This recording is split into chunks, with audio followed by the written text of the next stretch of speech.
Today we are going to one of the world's largest mountainous lakes called Issy Kul, and we're going to see what curiosities we can find along the way.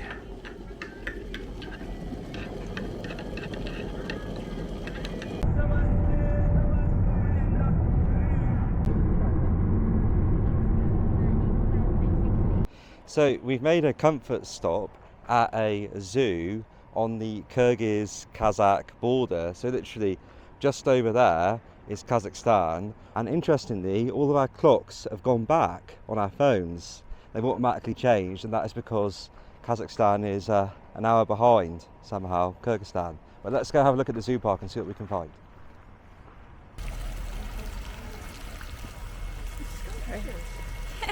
I'm here with Mr. Jack, our driver.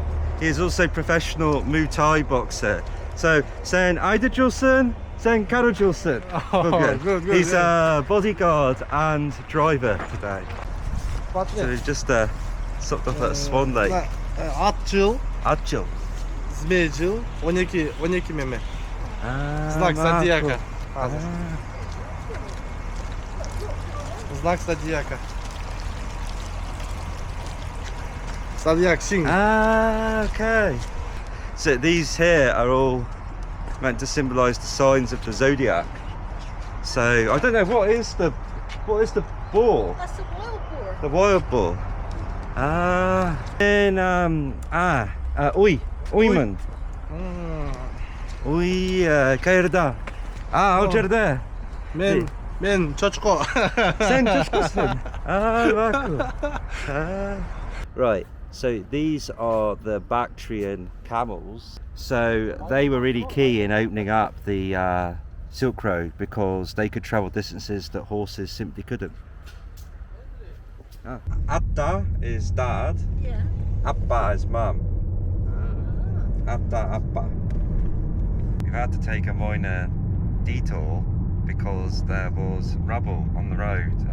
How's everyone getting on the back? All right. Yeah, we're All good? fine. You okay? Yeah. Very good, very good.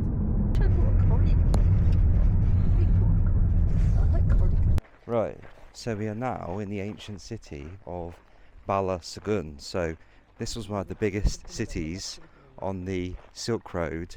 It was the capital of the Karakhanid Empire that extended all the way to the Aral Sea. This was in around the kind of 10th to 11th centuries until the 13th century when the Mongols came and just completely destroyed this city, and the only thing remaining is this tower, the Boriana Tower. Right, so this was built in the 10th century. As you can see, the kind of top of it has fallen off. Apparently there was an earthquake here in the 15th century. It's amazing that something like this has survived for so long, given that this is an area with such seismic activity. So it was a minaret for what would have been the biggest mosque in Balasagun, a city with about 16,000 people at its peak. But this is all that remains. The locals for a long time were pilfering a lot of the brick from the base. So the Soviets came here in the 1970s, and restored it, not to its former glory, but yeah, you can imagine what this would have looked like at the centre of a bustling Silk Road city in the 10th, 11th and 12th, 13th centuries, until the Mongols came here and wrought havoc. You can see which of the brick is kind of Soviet renovated brick rather than the original. Right, I can see light at the end of the tunnel, or the tower in this case.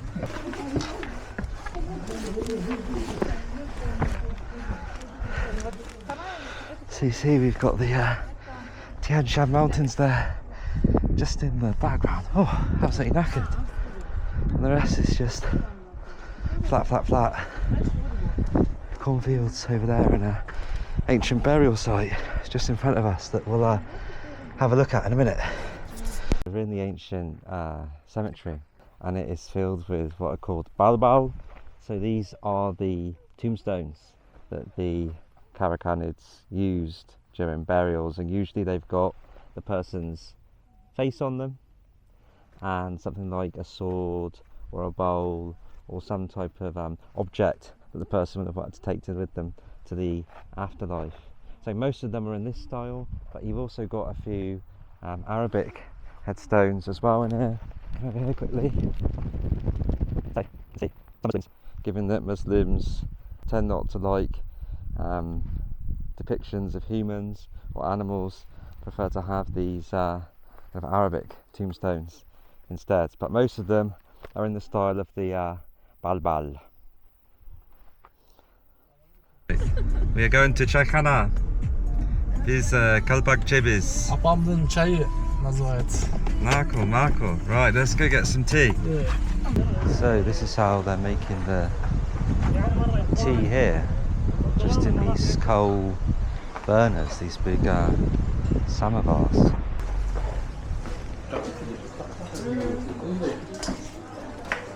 Oh, this is it. Oh, thank you. Rahmat.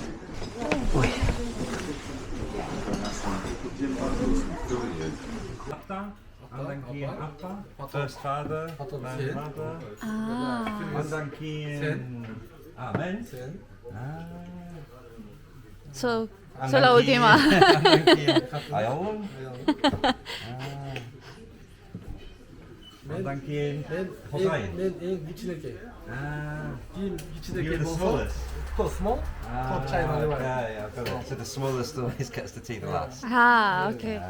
This is called tapcha. This is the traditional Kyrgyz table, and on it we've got the katama, which is the fried bread, the katmer, which is the clotted cream, and the milky tea. And this is your traditional Kyrgyz breakfast in a traditional setting.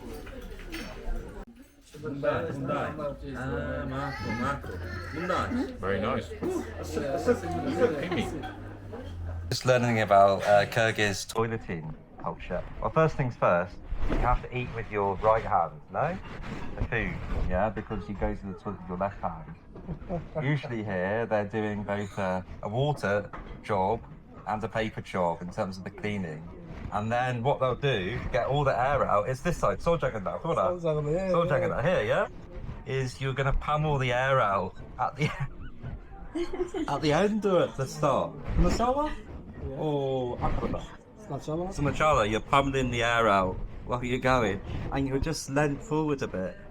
And apparently that is the secret to perfect bowel movement. Proper digestion. You said there won't be any varicose veins if you sit like this. Because your veins are all stretched out. Right, you said I've got an injury. Like this? Man, atmış şu, yetmiş, göçte okşuyum. Kara, aksakal si akşu, looking like an old man. Yeah. So yeah, I've yet to get the proper Kyrgyz sitting technique for eating food. Right, so we're now heading up to Issy Kul, which is an alpine lake, a lake in the mountains. It's the world's second biggest alpine lake after Lake Titicaca in South America. So you can see here the start of the mountains. It's raining a bit, so I don't know if we're entering into calamitous conditions, but only time will tell.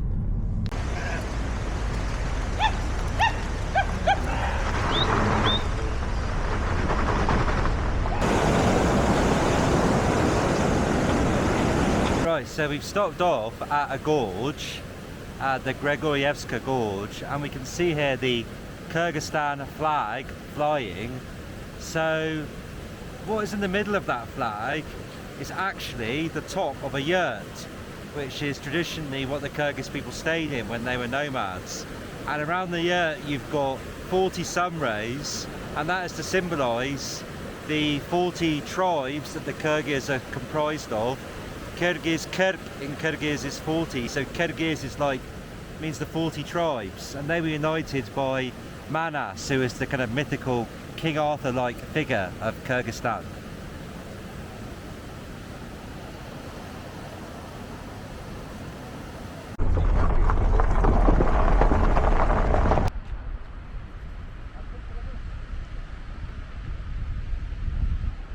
Right, so we are now in a Kyrgyz jailo, or a pasture, and this is where the nomads will come in the summer to graze their animals. So you can see they've got kind of cows around here. There are also horses in the background as well. They're living down there in their yurts.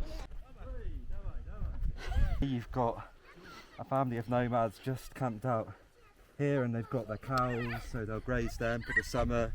Well, I say from the summer, it's from kind of April to September usually.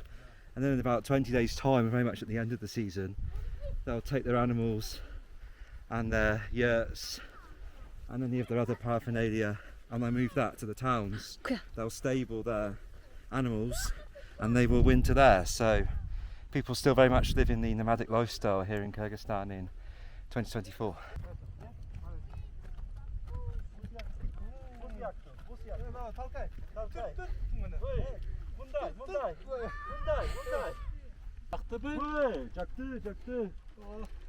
Biraz tez mi? Tez.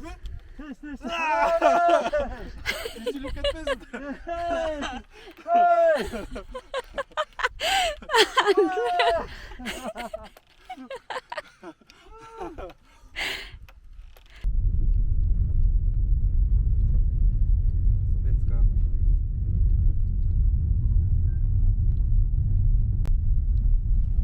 Do the older people speak Kurdish, or do they speak Russian?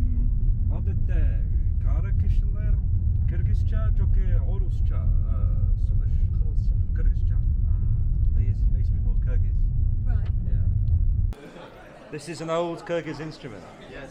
Ah, and what's this one called? Kanday tep atalat. Komuz. Bu da komuz. Marco. Bunu?